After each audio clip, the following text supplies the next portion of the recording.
नमस्कार, स्वागत है आपका इंडिया न्यूज़ इन खबर में और मैं हूं मनोज कुमार। सुप्रीम कोर्ट के चीफ जस्टिस रंजन गोगोई जो कि 17 नवंबर को रिटायर होने वाले हैं, लेकिन 15 नवंबर आज उनके कार्यकाल का आखिरी दिन है। चूँकि 2 दिन अदालतों में छुट्टियां होंगी, इसलिए आज आखिरी दिन है। रंजन गोगोई ने अपने साढ़े 13 महीने का कार्यकाल पूरा किया है और 47 ऐसे फैसले लिए हैं, काफ़ी अहम फैसले जो हमेशा याद किए जाएंगे, जिन अपने कार्यकाल में जो रंजन गोगोई ने जो ये फैसले लिए हैं। चूँकि हाल ही में अयोध्या केस, चीफ जस्टिस के ऑफिस को आरटीआई के दायरे में लाना, राफेल डील, सबरीमाला मंदिर से जुड़ी अहम सुनवाई का फैसला, ये कई ऐसे मामले हैं जिसे ऐतिहासिक फैसले के रूप में हमेशा याद रखा जाएगा। चूँकि अयोध्या मामला जो काफ़ी पुराना था, काफ़ी विवादित था, लेकिन जिस आसानी से निपटाया इस पूरे मसले को रंजन गोगोई ने की अध्यक्षता वाली बेंच ने इसे बेहद आसानी तरीके से निपटाया, ये भी हमेशा याद रखा जाएगा।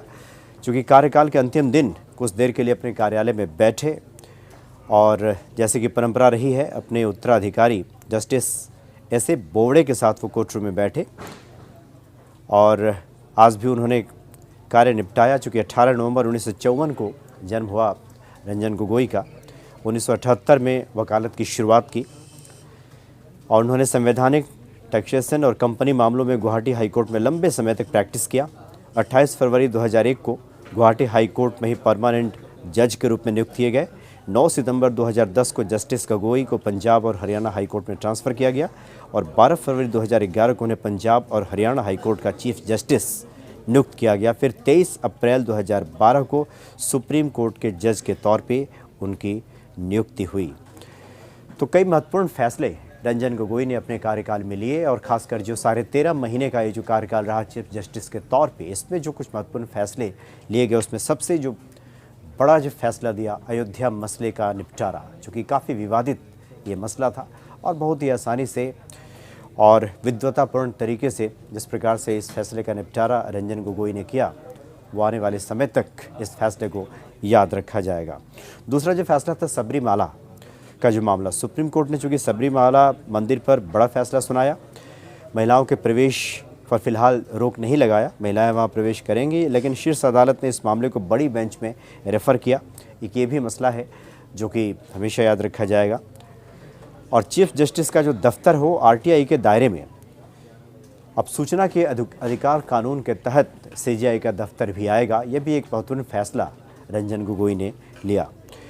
एक और बहुत महत्वपूर्ण फैसला रंजन गोगोई ने लिया, वो ये था कि सरकारी विज्ञापनों में नेताओं की तस्वीरें नहीं लगेंगी। इस पर पाबंदी लगा दिया था रंजन गोगोई ने। चूँकि पहले होता था कि जो भी सरकारी विज्ञापन निकलता था उसमें नेताओं की तस्वीरें उसमें लगाई जाती थी, लेकिन जस्टिस रंजन गोगोई और पीसी घोष की पीठ ने यह फैसला दिया था कि जो सरकारी विज्ञापन, जो कि जनता के खर्च पे ये विज्ञापन दिए जाते हैं, उसमें नेताओं की तस्वीरों का भला क्या काम, और इस पर पाबंदी लगा दी गई थी। किसी भी सरकारी विज्ञापन में राष्ट्रपति, प्रधानमंत्री, राज्यपाल, मुख्यमंत्री और संबंधित विभाग के मंत्री के अलावा किसी भी नेता की तस्वीर इसमें नहीं लगाई जाएगी। यह महत्वपूर्ण फैसला रंजन गोगोई ने दिया था। और एक और महत्वपूर्ण फैसला जो दिया था चीफ जस्टिस रंजन गोगोई ने, सुप्रीम कोर्ट ने फैसला हिंदी और अंग्रेजी के अलावा 7 अन्य भाषाओं में भी अब सुप्रीम कोर्ट का फैसला होगा, इस तरह का फैसला भी दिया था रंजन गोगोई ने।